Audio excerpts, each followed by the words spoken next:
This is no longer a humanitarian crisis. It is a collapse of humanity and of international law and all that this council is supposed to stand for. As the president of the ICRC noted, Gaza is worse than hell on earth. Over 54,000 civilians have been killed, among them 28,000 women and girls and 18,000 children. Khan साहब ने कहा कि ये मेरी चौथी ईद हो गई है तो मैं जेल के अंदर गुजार रहा हूँ, लेकिन मैं ये बर्दाश्त सिर्फ इसलिए कर रहा हूँ कि आप ईद पे मेरे वर्कर को ये पैगाम दे कि ये कुर्बानी की ईद है, तो आप सब ने कुर्बानी के लिए तैयार रहना है। हिंदुस्तान के इकदाम की वजह से मैं समझता हूँ कि शिमला माहिदे की जो एक सेंक्टिटी थी वो ख़त्म हो गई हुई है और तमाम तर जो स्टेटस जो था शिमला माहिदे से पहले वो अब कोई एप्लीकेबल। बिस्मिल्लाहिर्रहमानिर्रहीम। लाखों करोड़ों दरूद नबी अकरम सल्लल्लाहु अलैहि वसल्लम पर और उनकी आल पर। आज सलामती कौंसिल में एक अजीब किस्म की सूरत पेश हुई। वहां पे 15 ममालिक में से 14 ममालिक ने एक करारदाद पेश की और वो करारदाद थी गजा के जो मजलूम हैं उनके हक में कि उनको इमदाद दी जाए और साथ साथ उनकी मदद की जाए और जंग मत दी हो फौरी तौर पे, लेकिन उसे अमेरिका की तरफ से वीटो कर दिया गया। तो इसका मतलब ये हुआ कि अमेरिका नहीं चाहता कि गजा की सूरत हाल बेहतर हो या वहां पे जो जंगी सूरत हाल है उसको कंट्रोल किया जा सके। एक साइड पे आलम इस्लाम की ये सूरत हाल है और दूसरी साइड पे पाकिस्तान के अंदर कुछ तब्दीलियां आ रही हैं। एक तो इमरान खान साहब ने अपने वर्कर्स से कहा है कि कुर्बानी के लिए तैयार हो जाएं। अब ये मजीद कुर्बानी किस किस्म के वर्कर्स से एक्सपेक्ट की जा रही है, ये भी एक इशू है जो आज के शो में हम डिस्कस करेंगे।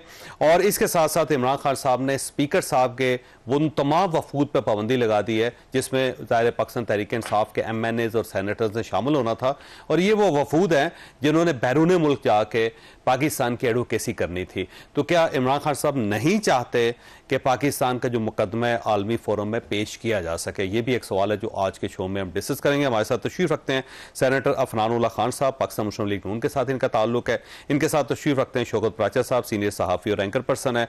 और हमारे तीसरे मेहमान हैं नईम हैदर पंजोता साहब, पाकिस्तान तहरीक इंसाफ के साथ इनका ताल्लुक है। पंजोता साहब आपकी तरफ आना, ये फरमाइए सर, ये वर्कर्स से किस किस्म की कुर्बानी इमरान खान साहब चाहते हैं कि वर्कर तैयारी कर लें कि कोई कुर्बानी का दिन आने वाला है? बहुत शुक्रिया जवेद साहब, आपने मौका दिया। देखिए, कुर्बानी की जो बात खान साहब ने की है वो यही है कि कोई भी कौम जो है वो बगैर किसी जदोजहद के आज़ादी हासिल नहीं करती। हमेशा आपने स्ट्रगल करनी होती है, मेहनत करनी होती है, आपने अपनी कोशिश करनी होती है, तभी आप हकीकी मायनों के अंदर आगे बढ़ सकते हैं। पाकिस्तान के अंदर इस वक्त जो मसाइल हैं, पाकिस्तान जिस तरह बना, जिस कलमे की बुनियाद के ऊपर बना, ला इलाहा इल्लल्लाह मोहम्मद रसूलुल्लाह की बुनियाद पे बना, उसके बाद आपने देखा कि पाकिस्तान का कोई इदारा ऐसा नहीं जो आज़ाद हो। हमारी आज अदलिया देख लें, हम इलेक्शन कमीशन देख लें, आज पाकिस्तान के अंदर आइन की सूरत हाल देख लें, आज आप कानून देख लें, आज आप इखलाकियात देख लें, कोई भी माशरा जो है वो रूल ऑफ लॉ और इखलाकियात के ऊपर कायम होता है। तो यही हमारे लीडर ने कहा कि मेहनत है, स्ट्रगल है, कुर्बानी दे के बंदा जो है वो आज़ादी हासिल करता है। प्लेट के अंदर आज़ादी आपको नहीं मिलती।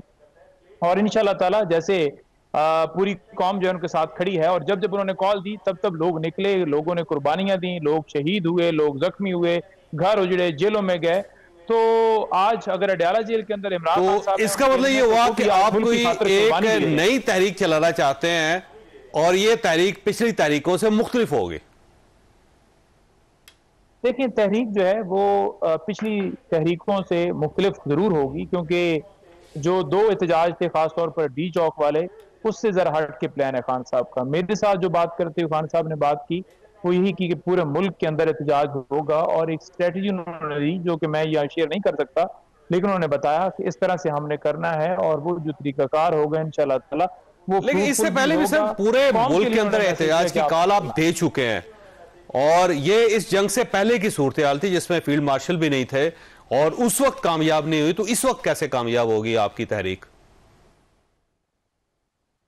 देखिए, मामला यही है कि फील्ड मार्शल थे या नहीं थे वो एक अलग मामला है, लेकिन जो कौम है, जो पाकिस्तानी अवाम है, वो अपने हक के लिए आवाज बुलंद करती रही है और नेक्स्ट भी करेंगे। आज इमरान खान साहब भी अगर कुर्बानी दे रहे हैं ना, जेल के अंदर उनकी अहलिया दे रही हैं, तो सिर्फ और सिर्फ इस वजह से ये ठीक है, नईम साहब की आवाज़ नहीं आ रही, आवाज़। अफनान साहब ये फरमाइएगा कि इमरान खान साहब मुझे लगता है दोबारा एक तहरीक चलाना चाह रहे हैं और उनका बार बार ये कहना था कि मैं जेल के अंदर हूँ, मैं कुर्बानी दे रहा हूँ। अब वर्कर्स ने कुर्बानी देनी है, तो अब अगर वो वर्कर्स को बाहर निकाल लेते हैं और पाकिस्तान के अंदर एक बड़ी तहरीक चल जाती है, तो आप कहाँ स्टैंड करेंगे फिर आप? जी बिस्मिल्लाहिर्रहमानिर्रहीम। देखिए अभी जो सियालकोट में जो इलेक्शन हुआ है उसका जो रिजल्ट आया है वो सारे पाकिस्तान के धांधली ज़्यादा, धांधली का एविडेंस भी होता है ना। अब बगैर एविडेंस के धांधली तो नहीं, आप तो फिर तो जो मर्जी आपके मुंह में आप बोलते रहे। आपको एविडेंस दिखाए ना, कोई वीडियो दिखाएं, कोई चीज़, कोई केस बताए ना कि ये नहीं हुआ, यहाँ रिजल्ट चेंज हुआ, इस पोलिंग स्टेशन में चेंज हुआ, इस पोलिंग स्टेशन में। कोई आपको एविडेंस होना चाहिए उसको सपोर्ट करने के लिए, खाली हवा में तो नहीं आप कह सकते। और 40,000 की लीड जो है वो कोई 5-10 हज़ार की या 5 हज़ार की लीड आप मैनेज कर सकते हैं। 40,000 की लीड अगर हो जाए तो मैनेज भी नहीं होती। तो इतने लंबी लीड से ये हारे हैं, जिससे डेमोन्स्ट्रेट हो गया कि इनकी पॉपुलैरिटी इरोड हो चुकी है पाकिस्तानी अवाम के अंदर।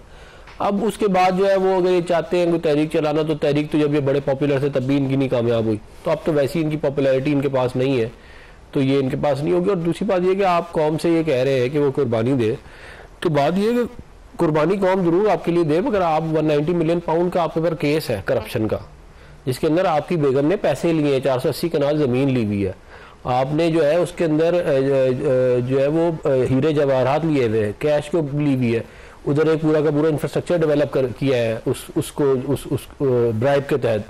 तो अब अगर आप कौम से कह रहे हैं कि वो कुर्बानी दे, तो कौम ने तो 190 मिलियन पाउंड का कोई फायदा नहीं उठाया ना, या तो उनको भी फिर कोई फायदा दे, उनको भी कुछ दे ताकि वो कुर्बानियां दे जाए। आप कह रहे हैं ना कि मैं जेल में बैठा हूँ, तो भाई आप जेल में इसलिए बैठेंगे कि आपने 190 मिलियन पाउंड जो है उसकी जो है वो आगे पीछे किया हुआ है। फिर आपकी घड़ियों के मसाइल हैं, आपके और बड़े बड़े मसाइल हैं।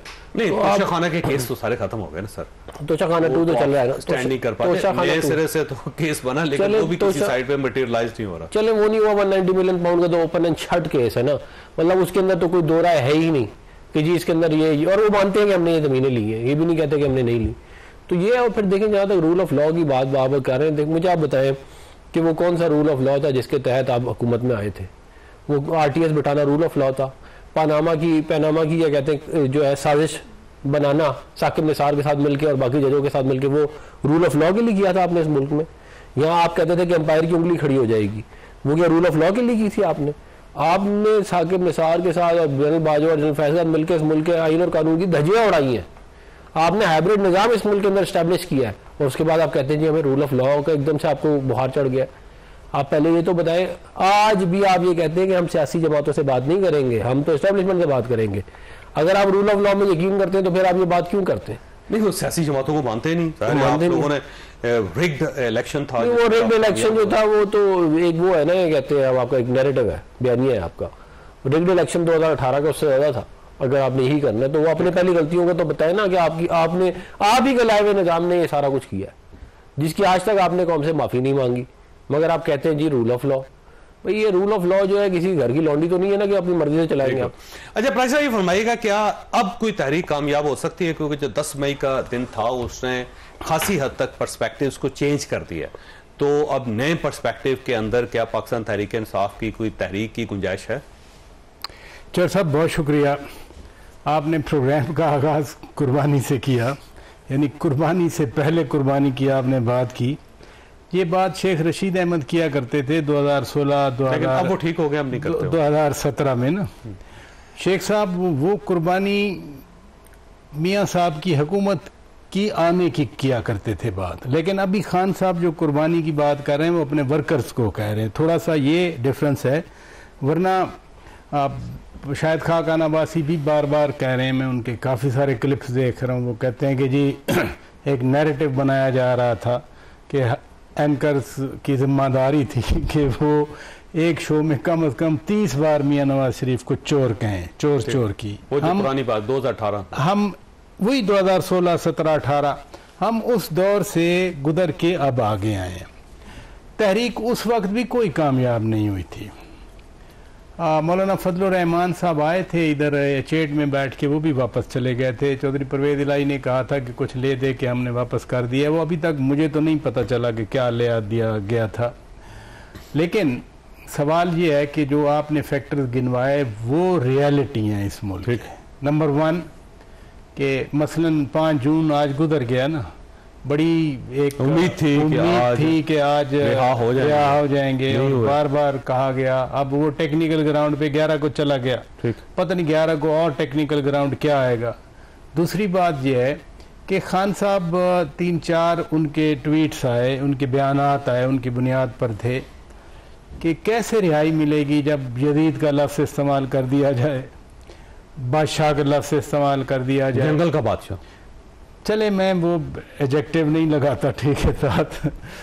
फिर खान साहब खुद अपनी पार्टी को कह रहे हैं कि जो विकेट के दोनों जानिब खेल रहे हैं मीन ऐसे एलिमेंट्स हैं, और कुछ पंजोथा साहब ने इशारा भी किया कुछ लोगों की तरफ से, आपको भी पता है हमें भी पता है इन चीज़ों का। तो जो खान साहब तहरीक को खुद लीड करने आए थे 25 मई 2022 को, वो नहीं हुआ, यानी मतलब वो मतलूबा नताइज नहीं मिले।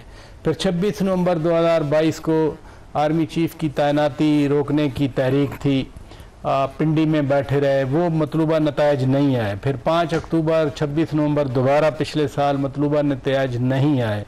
अब तो 10 मई उसने पाकिस्तान का फंडामेंटल चेंज कर दिया, बुनियादें बदल दी हैं। तो इसलिए स्पेसिफिकली कि तहरीक यानी टू ओवरथ्रो एनी गवर्नमेंट, मुझे तो वो नज़र नहीं आता। हाँ, अपने वर्कर्स को एक्टिवेट करना होता है हर सियासी रहनुमा ने, हर सियासी लीडर ने, हर सियासी जमात ने, मुझे उस हद तक नज़र आता है। वरना जो तहरीकें कभी कामयाब नहीं हुई इस्लामाबाद का घेराव करके, अब शहरों में कितना बड़ा जलसा हो जाएगा, उससे फ़र्क क्या पड़ेगा? क्या मोटरवे उस तरह, वो ज़्यादा गंभीर सिचुएशन थी कि जब मोटरवे भी बंद, हाईवे भी बंद, एक दिन का 190 अरब रुपए का मुल्क को नुकसान हो रहा था। और उस वक्त वो जनरल फैज हमीसा भी बाहर थे और वो कहीं ना कहीं से चीज़ों को मैनेज कर लेते हैं, तो वो भी नहीं है। तो इसलिए वो फैक्टर्स मुझे नहीं नज़र आ रहे कि कोई तहरीक का मकसद तो गवर्नमेंट को ओवरथ्रो करना है, मुझे नहीं नज़र आ रहा। ठीक हो गया, मैंने ब्रेक लेनी है, लेकिन नईम हैदर पंजोता साहब आपके पास एक सवाल छोड़ के जाऊँ कि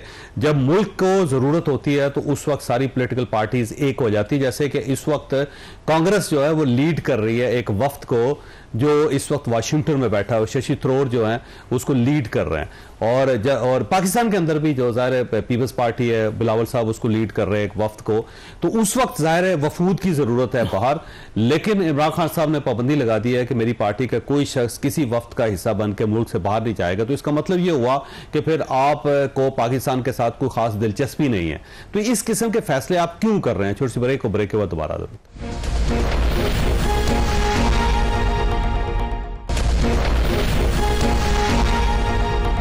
प्रोग्राम में दोबारा खुश आमदीद। ये फरमाइए पंजोता साहब, ये वफूद तो जाहिर है मुल्क के लिए जाने हैं और उसके अंदर अगर पाकिस्तान तहरीक इंसाफ के लोग होंगे तो उससे पार्टी के इमेज में बड़ा फर्क पड़ेगा और पाकिस्तान को उसका फायदा होगा। तो जहां पाकिस्तान की बात आती है वहां से आप क्यों साइड पे हो जाते हैं?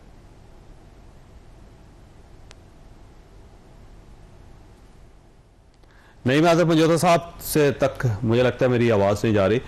शुक्र भाई साहब, दोबारा आपकी तरफ आना। तो ये एक अजीब सा इनिशिएटिव लिया उन्होंने कि स्पीकर साहब को उन्होंने कहा है कि स्पीकर साहब जो भी पार्लियामानी वफ्द बनाएंगे उसमें पाकिस्तान तहरीक इंसाफ का कोई शख्स शामिल नहीं होगा। On the parallel Umar Ayub Khan को वज़ीर आज़म ने ख़त लिखा, उन्होंने जवाब भी दिया है और बंदे भी प्रपोज कर दिए हैं election commissioner, chief election commissioner और 2 मेंबर्स की तैनाती के लिए।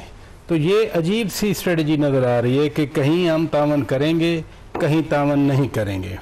लेकिन आपको याद होगा इस पॉइंट को एजिटेट किया था सेनेटर शिबली फराज साहब ने ऐवान में, इनके मोअज़्ज़िज़ कॉलीग हैं, उन्होंने कहा था कि हाँ अगर हमें नहीं शामिल कर रहे तो फिर हम अपना अलहदा भेजेंगे। वो ये नहीं था कि जी हम अलहदा भेज रहे हैं, बल्कि वो ये था कि हमें शामिल नहीं किया, प्रोटेस्ट किया कि हमें शामिल नहीं किया। एग्जैक्टली। लेकिन अब ये जो चीज़ आई है, ये तो फिर जो हम पहले बात मैं कर रहा था कि वो कन्फ्रंट्रेशन है ना, कि कुछ भी हो जाए। मसलन ये 6-7 मई वाली रात से पहले पीटीआई के कायदीन कहते थे कि खान साहब को रिहा करें, किसी एपीसी में बिठाएं ताकि मुल्क की सलामती के लिए हमारा इत्तेहाद का एक, लेकिन इसमें भी कोई शक नहीं है। मुझे कहने दीजिए चर साहब, इजाज़त दीजिए कि उन 4 दिनों में पीटीआई हो, नून लीग हो, पीपल्स पार्टी हो, पाकिस्तान की यूथ हो, सब पाकिस्तान की बात कर रहे थे। इसमें उन 4 दिनों में मैं नहीं कह सकता, मैं खैर अब भी नहीं कहूँगा कि कोई अगर डेलीगेशन नहीं जा रहे तो मैं कोई फतवा लगा दूं या कोई मैं लेबल लगा दूं। लेकिन ये है कि जो पॉलिटिक्स चल रही है इस वक्त, जिस कन्फ्रंट्रेशन की 2-4 एग्जांपल मैंने आपको पहले दी, तो ये अनएक्सपेक्टेड नहीं है, ये ऐसा ही होना था। मैं वैसे एक बात ये ऐड करना चाहूँगा कि लेकिन जब ये कॉन्फ्रेंटेशन चल रही थी तो बहुत सारे लोगों का रोल बड़ा ख़राब भी था, बिलखुसूस PTI के लोगों का। शिकायतें हमें भी हैं, बहुत सारी केसेस हम पे भी झूठे बने हुए हैं, अभी भी भुगत रहे हैं। तो ये तो नहीं है कि आप जो है वो जब मुल्क के ऊपर हमला तो आप कहेंगे हम दुश्मन के साथ जाके मिल जाते हैं, ये तो कोई तरीका नहीं है ना। और इनके लोगों ने, कासिम सूरी ने, शहबाज गिल ने, वो जो खातून है DG खान से, क्या नाम है उनका, जरताज गुल साहिबा, उन्होंने फिर इनके जो सेकंड और थर्ड टियर लीडरशिप, उन्होंने बहुत बहुत ज़्यादा ऐसी हरकतें की कि बड़ी तकलीफ दे थी कि भाई मुल्क के ऊपर हमला हुआ है, जंग हो रही है, आप जो है वो अपनी बीच में लुच चल रहे हैं। आपको शर्म आनी चाहिए कि आपको कह रहे हैं जी इमरान खान को निकालोगे तो हम लड़ेंगे, इमरान खान आएगा तो वो जीतेंगे। भाई आपका लीडर ना बाहर आया और हम जंग अल्लाह ताला की मेहरबानी से हम फिर भी जीत गए। और कुछ लोगों ने, कमाल है आपका, बगैर इमरान खान साहब के आपने राफेल तैयारी करा ली, उनके बगैर जो इकोनॉमी को भी डील कर लिया, उनके बगैर ये भी कर लिया। और इनके एक मौसूस जो है, उनका मैं नाम नहीं लूंगा, वो ये क्या है, वो इंडियन प्रोपेगेंडा को पेडल कर रहे थे अपने सोशल मीडिया से। बाकायदा वो इंडिया कहता था कि हमने फैसल मस्जिद के ऊपर मिसाइल मार दिया, तो इनके लोग कहते थे हाँ हाँ हमने गवाही दे रहे हैं, हमने खुद देखा है, लेकिन झूठ था, कोई फैसल मस्जिद पे कोई मिसाइल लगा ही नहीं। इसी तरह की और भी हरकतें इनके लोगों ने की हैं जो बड़ी इंतहाई गिरी हुई और घटिया हरकतें थी कि आप उनको भुलाना भी चाहें तो आप नहीं भुला सकते। ठीक हो, और सोशल मीडिया पूरा भरा पड़ा है, आप जाके देख सकते हैं जो बात में कह रहा हूं। अच्छा पंजोता साहब, ये फरमाइए कि जहां पे पाकिस्तान को जरूरत है वहां पे भी आपने कहा कि हमारा कोई शख्स किसी वफ्द का हिस्सा नहीं बनेगा, तो इसका मतलब ये हुआ कि पाकिस्तान का मुकदमा लड़ने के लिए भी आप तैयार नहीं हैं।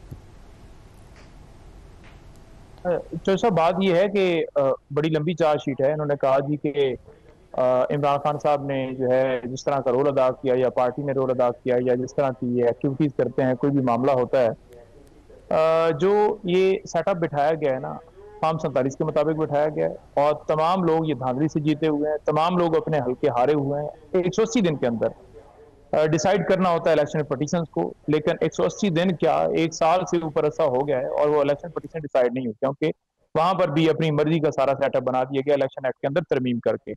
चीफ इलेक्शन कमिश्नर और उसके मेंबरान की मुद्दत पूरी हो गई है। वजीर आजम साहब कह रहे हैं कि जनाब वो तो 26 जनवरी से ही उसकी मुद्दत पूरी हो गई है और हम उमर अयूब साहब को दावत दे रहे हैं। तो भाई इस चीज का उस लेटर के अंदर ये भी कह देते कि किस कानून के तहत वो अभी भी वहां पर बैठे हुए, इस वजह से क्योंकि वो आप को जितवाने के अंदर उनका पूरा रोल था, इनकी वजह से बैठे हुए हैं। और दूसरा ये है कि अपोजिशन लीडर अगर मिलेगा प्राइम मिनिस्टर से तो फिर ही चेंज हो सकेंगे इलेक्शन कमिश्नर। नहीं, मैं ये गुजारिश कर रहा हूं कि आप जो वो कंटिन्यू किए हुए हैं, ठीक है जी, आप अगर सीरियस होते, आप उसके ऊपर अगर कोई आगे इनिशिएटिव लेते तो आज तक जो है वो अपॉइंट हो चुके होते। अभी भी तो आपने लेटर लिख दिया ना, जब ये 26 नवंबर वाला 26 जनवरी का टाइम था, तो उससे पहले आपने कितने लेटर लिखे, कितनी आपने उसके अंदर कोई पेशरफ्त की। तो ये सारा इसलिए कि ये चाहते हैं कि ये सेटअप जो एक धौंसला बनाया गया, उसी तरह के एक और सिकंदर सुल्तान राजा वो लेकर आ जाएं, क्योंकि ये दरमियान में इलेक्शन भी पड़ गया, तो सिकंदर सुल्तान राजा लेकर आ जाएं, काजी फाइज से लेकर आ जाएं, तो कोई सिलसिला आगे चलता रहे। इनको कोई सरोकार नहीं है पाकिस्तान के आइन से, इनको कोई सरोकार नहीं है पाकिस्तान के कानून से। ये सिर्फ चाहते हैं कि ये इस मसरत के ऊपर बैठे रहें, इनका इंटरेस्ट पाकिस्तान में। मेरा सवाल बड़ा सादा है वैसे पंजोता साहब कि अगर कोई वफ्द बनता है पार्लिमानी तो ज़ाहिर वो पाकिस्तान की एडवोकेसी करेगा इंटरनेशनली, लेकिन आपने कहा कि ना हमारा कोई सेनेटर जाएगा ना उसके अंदर MNA जाएगा, तो इसका मतलब ये हुआ कि जहां पाकिस्तान को जरूरत है वहां पे भी आप शामिल नहीं होंगे, किसी वफ्द का हिस्सा नहीं बनेंगे। तो ऐसा पाकिस्तान को जरूरत है रूल ऑफ लॉ की, पाकिस्तान को जरूरत है अवामी मैंडेट की हुकूमत की, और वो जो आज वजीर आजम होना चाहिए था, बिठाना चाहिए था, वो आज अडयाला जेल में है इस वजह से क्योंकि वो नजरिए पर खड़ा है। कोई एक केस भी उस पर सच्चा नहीं है, तमाम केसेस झूठे हैं। आज अगर इमरान खान बैकफुट पे हो जाएं, माफी मांग लें, इनके मुताबिक वो डील कर लें, चुप कर जाएं, जैसे नवाज शरीफ साहब 10 साल के लिए जो है गारंटी देकर चले गए थे, तो उस तरीके से जो है वो बच सकते हैं। लेकिन इमरान खान अपने मौके पर कायम है। पाकिस्तान की इन्होंने बात की, इमरान खान ने अडयाला जेल से स्टेटमेंट दी पाकिस्तान के हक में, पाक फिजाइया को, हमारी फौज को खराज तहसीन पेश किया। आप मुझे बता दें, नवाज शरीफ साहब ने एक स्टेटमेंट दी हो जंग के दौरान, कोई यकजहती का मैसेज दिया हो, वो तो खामोश हो गए। उसकी वजह क्या थी? क्योंकि ये यार हैं। वो नवाज शरीफ साहब के घर में मोदी साहब तशरीफ लेकर आते हैं, और वो जो मरीम नवाज साहब उनको अंकल कहती हैं, तो उन्होंने क्यों मोदी के खिलाफ कोई बात करनी थी?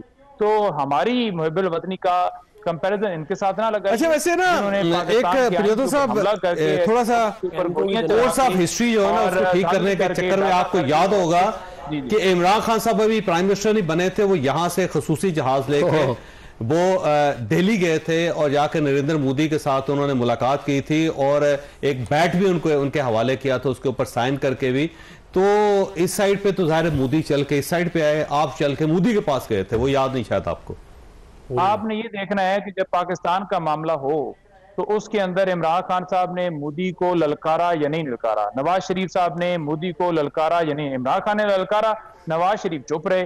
तो ये यारी जो है ना वो आप देखें, आपके कोऑर्डिनेशन है, आप मुख्तलिफ के साथ आपके रवाबत हैं। अच्छा, ये अफराज साहब की बात सुनिए। देखिए एक अल्टरनेट रियलिटी होती है। इमरान खान ने कहा कि हम अमन के खां, लेकिन कुछ कोई अल्टरनेट रियलिटी करती है दुनिया के अंदर कि अगर आप एमको की जन्नत, अफनान साहब की बात सुनिएगा। देखिए अगर कोई एमको की जन्नत में रहना चाहे तो उसको आप निकाल नहीं सकते उसके अंदर से, ये हर किसी का अपना सवाबदीद होती है। अगर आपने एक ऑल्टरनेट रियलिटी बना ली है जिसके अंदर इमरान खान जो है वो बड़ा चीज़ है, हालांकि पुलवामा के बाद रिकॉर्डेड है, इन्होंने पार्लियामेंट के फ्लोर पे खड़े होकर कहा मैं क्या करता, मैं हिंदुस्तान में हमला कर देता, अभी करके दिखाया ना हमला।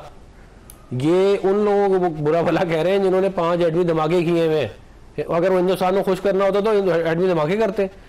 मियां नवाज शरीफ साहब लंदन में थे, 4 तारीख को वो वापस आए हैं फौरन सब कुछ छोड़ के, जब उन्हें पता चल गया कि हालात जहां खराब होने लगे। तो ये तो लेकिन वैसे मियां साहब ने बयान कोई नहीं दिया, वो बयान चाहिए था पार्टी, बोलते, सारी पार्टी बयान दे रही है, उनके बयान देने से फर्क नहीं पड़ता। लेकिन देखें बात ये है, उनकी हुकूमत ने जंग जीती, उनकी हुकूमत ने एटमी धमाके किए, उनकी हुकूमत थी ना, ये कहते हैं उनकी वोट तो मियां नवाज शरीफ साहब का है आज भी। तो ये जो है उसके बाद ये लोग इनसे ये बातें हजम होती नहीं है। इन्होंने अपनी एक ऑल्टरनेट रियलिटी बनाई हुई है जिसके अंदर इमरान खान सब कुछ है। तो भाई इमरान खान तो आप तो कहते थे इमरान खान बाहर नहीं आएगा तो जंग नहीं जीत सकते, जीत गए ना। आप कहते थे इमरान खान बाहर नहीं आएगा तो मुल्क की इकॉनमी ठीक नहीं होगी, ठीक करके दिखा दी आपको। आप कहते थे मुल्क डिफॉल्ट कर जाएगा, नहीं किया ना। तो आप तो ये सारी बातें, आप रोजाना आपका लीडर बोलता है मुझे डील दे दो, रोजाना मैं तैयार हूं, क्या बात करने के लिए तैयार है आपका एस्टेब्लिशमेंट से, बताए ना कि मुझे वजीर आजम बना दो। वो आगे से नहीं लिफ्ट करा रहे तो आप कह रहे हो कि हम डील नहीं करना चाहते, हम बड़े वो अपना नेल्सन मंडेला बन गए। ये जो वो है ना कि दोनों तरफ खेलना, ये आवाम के सामने एक्सपोज हो चुके हैं बहुत बुरी तरह। आवाम को भी नजर आता है कि आप जब आपको लिफ्ट नहीं मिलती तो आप नेल्सन मंडेला बन जाते हैं, जब आपको थोड़ी सी लिफ्ट मिलने लगती है तो आप कहते हैं मैं डील करने के लिए तैयार हूं। और आप डील किए बगैर तो आप पावर में आ ही नहीं सकते। आप मुझे बता दें, आपने डील किया 2002 में इलेक्शन आपने जीता, डील करके जीता, आपको तो वो वाली सीट मियां नवाज शरीफ आपने खैरात में दी थी। आज तक आप जाके पूछ लें अपने लीडर से, वो तो जीतने के काबिल नहीं था, हमने अपना बंदा बिठाया तो आप जीते वहां पे।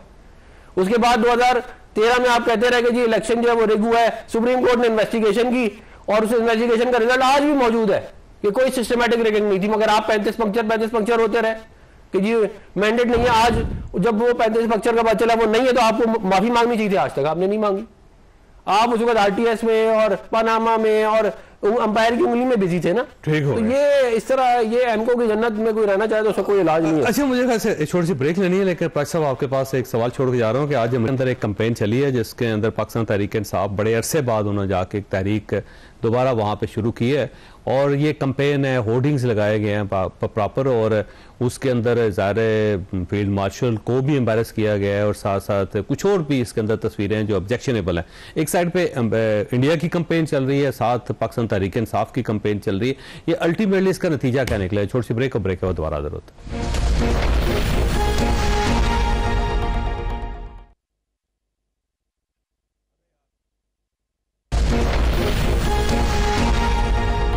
प्रोग्राम में दोबारा खुश आमदीद। ये फरमाइएगा प्राचा साहब के ये जो अमेरिका के अंदर कैंपेन चल रही है, एक इंडिया चला रहा है, दूसरा पाकिस्तान तहरीक इंसाफ चला रहा है, तो ये एक अजीब सी एम्बैरेसिंग सूरत हाल है पाकिस्तान के लिए और अल्टीमेटली इसका क्या नतीजा निकलेगा? नतीजे के साथ साथ हमें फैक्टर्स भी देखना चाहिए कि मोर और लेस जो ओवरसीज कम्युनिटी है पाकिस्तान की, वो ज़्यादा तो पीटीआई के साथ उनकी हमदर्दी है, अच्छा लगे ना लगे लेकिन हकीकत यही है।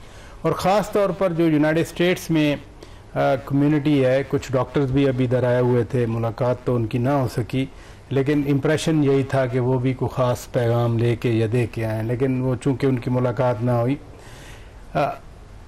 पहले भी ये वाक़यात हुए हैं। आपको याद होगा यूएस कांग्रेस में बाकायदा करारदाद पास करवाई गई, 368 वोट मिले थे उसको, और उसके मुकाबले में बहुत कम, सिंगल डिजिट या हार्डली कोई थोड़े से 8-10 98% ऐसे ही। अच्छा, फिर खतूत भी लिखवाए गए थे, कभी 62 कांग्रेसमैनों के खतूत थे उस वक्त के सेक्रेटरी ऑफ स्टेट को, यानी वजीर खारजा को। होना कुछ नहीं है। जो आपका सवाल है कि इसका नतीजा क्या निकले, इसका नतीजा कुछ नहीं निकलेगा, क्योंकि जब ये कैंपेन चल रही है तो आज ही सदर डोनाल्ड ट्रंप की एडमिनिस्ट्रेशन ने वो वीज़ा पाबंदियों वाले ममालिक की लिस्ट शाये की, जिसमें 2 कैटेगरीज हैं, मुकम्मल पाबंदी और जुज़वी। अल्हम्दुलिल्लाह ना पाकिस्तान मुकम्मल में ना जुज़वी ने। और सबसे अहम बात यह है कि इसी इंडिया पाकिस्तान की जंग के बाद ड्रामेटिकली मैं खुद भी हैरान हूं कि किस तरह से दुनिया ने पाकिस्तान का साथ दिया और मुसलसल दे रही है, और हर इशू पे, यानी पहलगाम, फॉल्स फ्लैग, उन्होंने कहा सबूत दें, सबूत नहीं है तो हम कैसे माने कि पाकिस्तान है। पानी पे बात कर रही है, पानी पे बात कर रहे हैं, कोई नहीं कर रहा, कश्मीर पे हर कोई कह रहा है। मसलन आज ही इंडियन एक्सप्रेस में एक रिपोर्ट छपी, उनका डेलीगेशन गया कोरिया, जापान, इंडोनेशिया, मलेशिया, और उस डेलीगेशन ने वापस आके जो प्रेस कॉन्फ्रेंस की, मेरे पास वो अखबार की क्लिपिंग भी है, उन्होंने अपने मीडिया को बताया कि भाई जहां भी हम गए हैं सब ने कश्मीर का इशू रेज किया है। प्लस उन्होंने कहा कि मलेशिया वालों को हमने कहा कि OIC में आप वोट दे देते हैं कश्मीर पे पाकिस्तान के हक में, हमारा नुक्ता नज़र तो सुना करें। तो as per Rajya Sabha member Sanjay Jha साहब ने कहा कि उन्होंने तो हमारी बात ही नहीं मानी है, और उन्होंने ये वर्ड है उनके कि they had a tilt towards Pakistan. तो इसलिए अगर इस तरह के पोर्ट्रेट से या होर्डिंग से फर्क पड़ता तो ट्रंप एडमिनिस्ट्रेशन बताते खुद इन्फ्लुएंस होके वो कोई बयान ना आया। आपको याद है कितनी यहाँ पे उम्मीदें थी, और इनफैक्ट तो दोनों साइड कॉशियस थी ना कि गवर्नमेंट भी फॉर दैट मैटर और पीटीआई भी। लेकिन वो डोनाल्ड ट्रंप को खुद वजीर आजम साहब ने, कल अमेरिकन एम्बेसी में फंक्शन था, वजीर आजम साहब चीफ गेस्ट थे, उन्होंने कहा कि वो तो अमन के दाई हैं, और वजीर आजम साहब ने बाकायदा इतनी तारीफें कर दी सदर ट्रंप की, और सदर ट्रंप ने हर मौके पे वो ऐसे सदर ट्रंप बात कर रहे हैं, कश्मीर की बात कर रहे हैं, वो पाकिस्तान की बात कर रहे हैं। 9 मरतबा उन्होंने कहा जी मैंने सरेंडर करवाया था। अच्छा, और जिसको इंडिया कहता है कि जी हमने तो कहा नहीं था, खुद ट्रंप ने कहा कि जी उन्होंने कहा था हमें, और बाद में खैर वो माने भी सही। तो सदर ट्रंप तो ऐसी बातें कर रहे हैं जैसे पाकिस्तान में बैठकर कोई पाकिस्तान की बात करो। तो कुछ नहीं होना, ये है कि उनके लोग हैं, उनके लोग अपना आउटबर्स्ट निकालते हैं, लेकिन पाकिस्तान के अंदर जो पहले हम बात कर रहे थे, अब वो सूरत हाल तो नहीं रही ना। अब तो 10 मई, इधर 10 मई होना तो ये चाहिए था कि 10 मई के बाद कुछ हम अपना घर ठीक कर लेते, कुछ हम थोड़ा सा आगे बढ़ते। यानी ये डिवाइड है बेसिकली इधर वाली जो रिफ्लेक्ट हो रही है उसमें वाशिंगटन में या दीगर शहर। बिल्कुल। अच्छा, वैसे पंजोता साहब ये सारी चीजें ठीक है, पाकिस्तान के अंदर जो कुछ भी हो रहा है वो होना चाहिए, जैसे कि इंडिया के अंदर भी हो रहा है, हर मुल्क के अंदर ये होता है, लेकिन जो गंदे कपड़े होते हैं उसको बाहर नहीं धोया जाता। आज जो अमेरिका के अंदर होर्डिंग्स लगी हैं वो वैसे बड़ी अफसोसनाक है कि एक साइड पे इमरान खान साहब को बड़ी टॉवरिंग पर्सनैलिटी दिखाया गया और उनके सामने जनरल आसिम मुनीर साहब को छोटा करके दिखाया गया, और नीचे जो जीबो गरीब से लफ्ज़ हैं। फिर ये है कि कायदे मोहम्मद अली जिन्ना के साथ 2 ग्रेट लीडर ऑफ पाकिस्तान, कायदे मोहम्मद अली जिन्ना और साथ इमरान खान साहब, और फिर ये सारी चीज़ें सर आप क्या अचीव करना चाहते हैं सर इससे? तो साहब बात यह है कि कायद-ए-आज़म मोहम्मद अली जिन्ना के बाद अगर पाकिस्तान को कोई लीडर मिला है तो वो इमरान खान है। ये मैं नहीं कह रहा, या ये कोई 2-4 लोग नहीं कह रहे, ये पाकिस्तान की अवाम कह रही है, और 8 फरवरी को उन्होंने बताया, और फिर उसके ऊपर डाका डाला गया। ये तो ये पूरी कौम कह रही है। अगर आप पूरा चले जाएं बाकी ममालिक के अंदर, मुस्लिम ममालिक हैं, वहां जाकर आप पूछिए, उनसे पूछिए कि वो क्या कहते हैं। तो इसका मतलब ये खान लियाकत अली खान को लीडर मानते आप, जिसने पाकिस्तान के लिए लीडर नहीं मानते आप, नहीं भुट्टो लीडर नहीं मानते आप, और इसके बाद इमरान खान के लेवल का तो नहीं था ना। इमरान खान देखें, ये मैं नहीं कह रहा, ये पूरा पाकिस्तान कह रहा है। आप जाकर चेक कीजिए, रिकॉर्ड चेक कीजिए कि किसका क्या वो पाकिस्तान जो कह रहा है सर। जी ये पाकिस्तान जो जिसको देखते नहीं है, जिसके वोट को चोरी करके और वहां पर ऐसे बंदे को बिठा दिया गया जिसके ऊपर फर्द जुर्म आयद होना था, ये उस पाकिस्तान की बात हो रही है जिसको कायद-ए-आज़म मोहम्मद अली ने जना ने आजाद तो करवाया था, लेकिन इमरान खान आजाद करवाने के लिए निकला हुआ है। भुट्टो को भी लीडर ही मानते हैं आप फिर? देखिए मैं वही कह रहा हूँ कि इमरान खान के कद के बराबर नहीं है, ठीक है, चाहे वो भुट्टो साहब हों, चाहे वो मोहतरमा बेनजीर साहब हों, तो उनके कद के बराबर तो नहीं है। बाकी रह गई बात यह कि आपने एक झूठा सेटअप बनाकर और आप यहाँ पर ये कह दें कि देखें जी इमरान खान ने ये कर दिया वो कर दिया। फलस्तीन की अगर इतनी आप खैर खा है ना, तो सेनेटर मुश्ताक को आप गिरफ्तार ना करते, डी चौक के अंदर पहुंचता है या किसी जगह पर एहतजाज वो करता है तो आप फौरन उसे अरेस्ट कर लेते हैं जी कि देखें जी फलस्तीन के हक में एहतजाज क्यों कर रहा है। क्या आप इसराइल के एजेंट हैं? अगर यहाँ पर इसराइल का एजेंट आपको कहा जाए तो फिर आपको कितना बुरा लगेगा। तो आपने प्रैक्टिकली दिखाना है। जब आप इस सिस्टम के तहत इस तरीके से आप लाए गए हैं, जो हमें ताने दे रहे हैं आरटीएस के फलां जगह पर आपने धांधली की है। जनरल ज़ियाउल हक ने किसको बनाया था? तारीख गवाह है। ये पीपल्स पार्टी वाले खुद इस बात को कहते थे, जो आज इनके साथी हैं कि नवाज शरीफ साहब को बोले कर आए थे। उसके बाद देखें पीपल्स पार्टी को जैसे लाया गया, फिर इनको, और जितनी दफा इख्तियार दिया, क्या एक चीज भी पाकिस्तान की 2018 में वैसे कैसे लाया गया था? ये भी 2018 के अंदर ऐसे ही लाया गया था कि 2019 के अंदर वही बाजवा जिसके बारे में ये कह रहे थे कि बाजवा लेकर आया है, वो बाजवा किसको जाकर कह रहा था कि हम आपको हुकूमत देते हैं? अगर वो हमें लेकर आए होते तो वो इनको थोड़ी जाकर कहते। दूसरी बात ये रहेगी कि आपने कितनी इलेक्शन पिटीशन, कितने फॉर्म 45, 47 संभाल के रखे हुए हैं। इसका मतलब ये हो आपको कभी किसी की हमारे पास है, मैं खुद आपको एविडेंस दिखा देता हूँ कि किस तरह जो है हमारे इलेक्शन के अंदर लूट मार की गई। ठीक है जी, हमारे पास एविडेंस है, एक एक चीज है। जैसे बॉक्स तोड़े गए, जैसे वहां पर प्रिजाइडिंग ऑफिसर जैसे बिठाए गए, जैसे वहां पोलिंग एजेंट्स को बाहर निकाला गया। जैसे सही बात, लेकिन अब सवाल ये है कि अगर आप इतने आजाद हैं तो एस्टैब्लिशमेंट के साथ मुज़ाकरात क्यों करना चाह रहे हैं पंजाता साहब? लीडर है, जरूरत ही नहीं है। तो लीडर है, बड़े लीडर है। अगर इमरान खान लेटा होता ना, इमरान खान अगर लेटा होता ना, या इमरान खान ने कंप्रोमाइज करना होता अपनी खुददारी के ऊपर, अपने असूल के ऊपर, अपने मौकफ के ऊपर, अपने नजरिए के ऊपर, तो 2 साल पहले उन्हें ऑफर थी कि आप पीछे हट जाइए, आप 3 साल के लिए पीछे हट जाइए। अभी भी ये कहा जाता है कि 9 मई पे माफी मांग ले, पीछे हट जाए, खामोश हो जाए। इमरान खान नहीं, वो तो साहब मैंने ब्रेक लेनी है। अब तो आपने इतने ज्यादा सवाल उठा दिए कि सारे सवालों के जवाब तो फरहान खान साहब ही दे सकते हैं, और मुझे एक छोटी सी ब्रेक लेने दे। एक छोटी सी ब्रेक को, ब्रेक के बाद दोबारा जरूरत।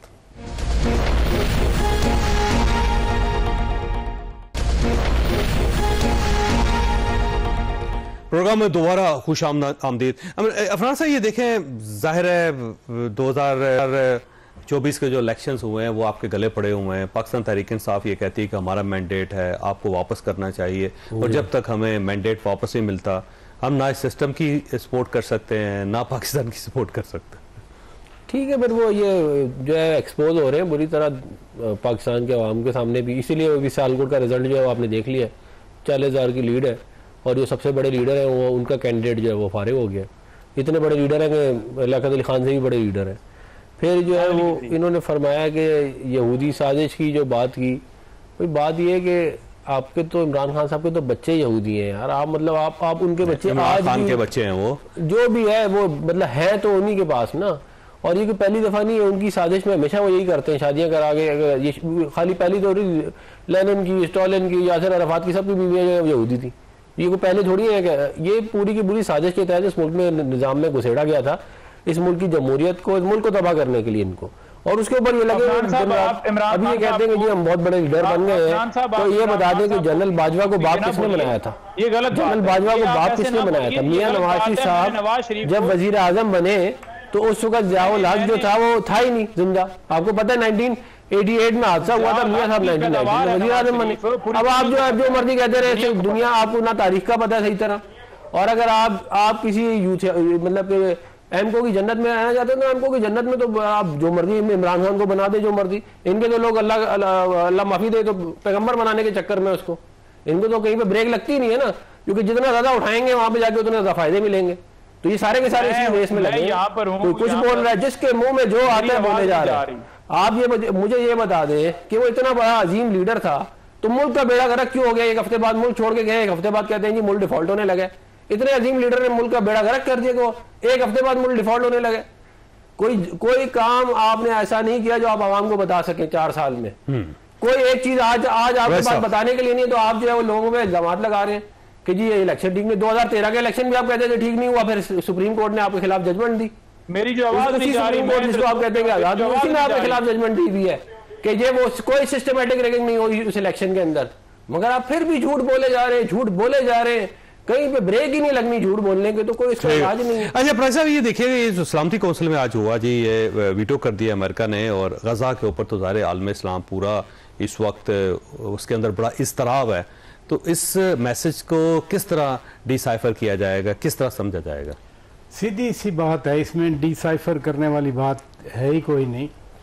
सिर्फ आलम इस्लाम भी नहीं, बल्कि आपने फ्रांस के सदर के बयानात सुने, जर्मनी के बयानात सुने, दीगर ममालिक के आपने बयानात सुने, सदर प्यूटन का भी बयान आया था। सिर्फ एक रह गया वो यूनाइटेड स्टेट्स, और वो अंडरस्टैंडेबल है क्योंकि इतनी स्ट्रॉन्ग लॉबी है, ज़ायनिस्ट लॉबी है विद इन यूनाइटेड स्टेट्स। उनकी छोटी छोटी ऑर्गेनाइजेशन हैं, फिर उनकी एक पिरामिड टाइप एक बड़ी ऑर्गेनाइजेशन है जो कि आईपैक कहलाती है, Israeli American public affairs committee. उन्होंने पूरा अमेरिकन सिस्टम अपनी मुट्ठी में रखा हुआ है। पाकिस्तान भी इस रेजोल्यूशन में स्पॉन्सर था, लेकिन ये रेजोल्यूशन बहरहाल वीटो हो गई, और रेजोल्यूशन भी कोई अब तो वहाँ तबाही हो चुकी। अब तो जो बच गए बेचारे उनको बचाने के लिए थी, लेकिन वो भी मंजूर ना हो सके। देखिए इमदाद नहीं उनको दी जा रही, मैं वही कह रहा हूँ, उनको बचाने के लिए ये रेजोल्यूशन थी, लेकिन ये जुल्म की इंतहा है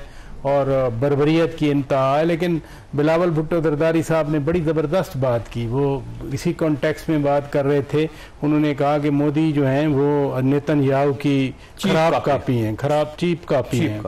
लेकिन सिंबल तो नेतन्याहू बना ना, कि यानी दुनिया में इस वक्त कोई बहुत बड़ा जालिम है, जालिम लफ्ज़ भी छोटा है नेतन्याहू के लिए। जो कुछ उसने गजा में कर दिया है, गजा के लोगों के साथ, गजा के बच्चों के साथ, गजा की औरतों के साथ, गजा के नौजवानों के साथ, अस्पतालों में, स्कूलों में, अक़वाम मुत्तहिदा के पनाह गाहों में, तो एक आज के दौर का जो सिंबल बन गया जुल्म बर्बरियत का, यजीदियत का, जो इंसानियत के कत्ल का, वो तो नेतन्याहू बन गया। और उसी कॉन्टेक्स्ट में बिलावल भुट्टो ने उसको एक सिंबलाइज कर दिया कि जो जुल्म कोई अगर कर रहा है इस वक्त तो वो नेतन्याहू है। लेकिन बहरहाल दुनिया अगर एक अलहदा हो गया, 14 मुल्क जो हैं वो तो एक साइड पर हैं, और वक्त आएगा इंशाअल्लाह कि किसी वक्त जो है वो जुल्म सरनिगू होगा। यही तारीख बताती है। देखिए हमारी भी बिल्कुल जिम्मेदारी है बतौर मुसलमान और बतौर पाकिस्तानी कि हम उनकी जो है वो उनकी आवाज़ को उठाते रहें, और जो कॉज है उसके अंदर हम अपना अपना हिस्सा डालते रहें। और मुझे यकीन है कि ये जो है बिल्कुल ठीक कह रहे हैं कि ये वक्त तब्दील हो जाएगा, लेकिन ये बात हमेशा याद रखी जाएगी कि किसने क्या क्या इंशाल्लाह अल्लाह पाकिस्तान हमारा पाकिस्तान का रोल इंशाल्लाह अच्छा होगा, पाकिस्तान ये चीज़ रुकवा सकता है और इंशाल्लाह रुकवाएगा इंशाल्लाह ताला। ख़ुद आपने गुफ्तगू सुनी, फैसला आपने खुद करना है। अल्लाह ताला आप और आपके हर किसी मुसीबत से महफूज रखे। अल्लाह हाफिज़ एंड पाकिस्तान जिंदाबाद।